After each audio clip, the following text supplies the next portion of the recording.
ജയേഷ് പറഞ്ഞതുപോലെ സഞ്ജുവിന് അദ്ദേഹത്തിൻ്റെ പൊസിഷൻ തിരിച്ചു കിട്ടി എന്നുള്ളതാണ് ഏറ്റവും പ്രധാനം. കാരണം സഞ്ജു, അഭിഷേക് ശർമ്മ ആ ഒരു ഓപ്പണിംഗ് കൂട്ടുകെട്ട് തീർച്ചയായിട്ടും ഉണ്ടാവും. നമുക്കറിയാം കഴിഞ്ഞ T20 സീരീസിലെ അവസാന മത്സരത്തിൽ സഞ്ജുവിൻ്റെ ആ ഒരു ഓപ്പണിംഗ്, സഞ്ജു അഭിഷേക് ശർമ്മ ഓപ്പണിംഗ് സഖ്യം വലിയ വിജയമായിരുന്നു. അതോടുകൂടിയിട്ട് സഞ്ജു തന്നെയാണ് എന്നുള്ള ആ ഒരു സഞ്ജുവിൻ്റെ 38 റൺസേ അദ്ദേഹം അന്ന് എടുത്തിട്ടുള്ളൂ എങ്കിലും ആ ഒരു ഇന്നിങ്സ് തന്നെയാണ് ശുഭ്മാൻ ഗില്ലിന് പുറത്തിരുത്താനുള്ള ധൈര്യം സെലക്ടർമാർക്ക് കൊടുത്തത്. മത്സരം തുടങ്ങുന്നതിന് മുമ്പേ അദ്ദേഹത്തിന് ഒരു പൊസിഷൻ നൽകുന്നു അല്ലെങ്കിൽ പൊസിഷൻ കിട്ടുന്നു എന്നുള്ളത് വലിയ പോസിറ്റീവാണ്.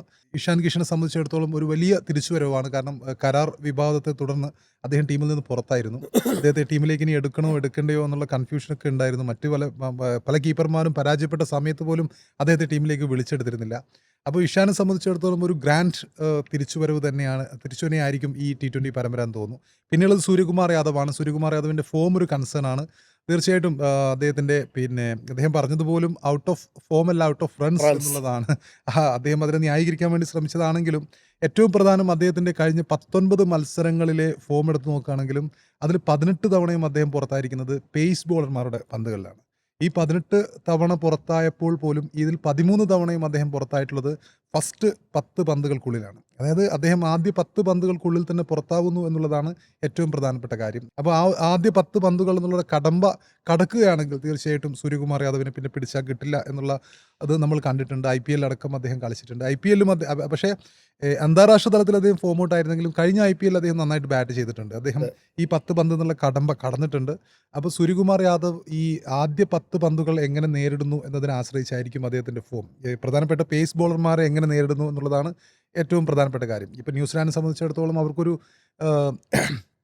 ലോകമറിയുന്ന അങ്ങനെയുള്ള വലിയ പേസ് ബോളേഴ്സ് ഒന്നും കൈൽ ജാമിസൺ ഉണ്ടാവും, ജേക്കബ് ഡഫി ഉണ്ട്, നല്ല ഫോമിലുള്ള, അതായത് റീസെന്റ് മികച്ച ഫോമാണുള്ളത്. അതെ, ഡഫിയൊക്കെ എങ്ങനെ നേരിടുന്നു എന്നുള്ളത് നോക്കുന്ന ആ ഒരു കടമ്പ അദ്ദേഹം കടക്കേണ്ടത് അത്യാവശ്യമായിട്ടുള്ള കാര്യമാണ്. അദ്ദേഹം വൺ ഡൗൺ പൊസിഷനിലേക്ക് തന്നെ വരണം എന്നുള്ളതാണ് ഏറ്റവും പ്രധാനപ്പെട്ട കാര്യം. കാരണം നമുക്കറിയാം അദ്ദേഹത്തിൻ്റെ പൊസിഷൻ തിലക് വർമ്മക്ക് കൊടുത്തു തുടങ്ങിയതിന് ശേഷമാണ് അദ്ദേഹം ഫോം ഔട്ടിലേക്ക് വന്നത്. കാരണം വർഷങ്ങളായി അദ്ദേഹം അതായത് 2021 തൊട്ട് 2024 വരെ അദ്ദേഹത്തിൻ്റെ പൊസിഷൻ വൺ ഡൗൺ ആയിരുന്നു. കൃത്യമായിട്ടൊരു പൊസിഷൻ ഉണ്ടായിരുന്നു. ഒരു കാലത്ത് മറ്റുള്ളവരെക്കാളൊക്കെ ഡൊമിനേറ്റഡ് ആയിട്ട് T20യിൽ കളിച്ചിരുന്ന ഒരു താരമാണ്.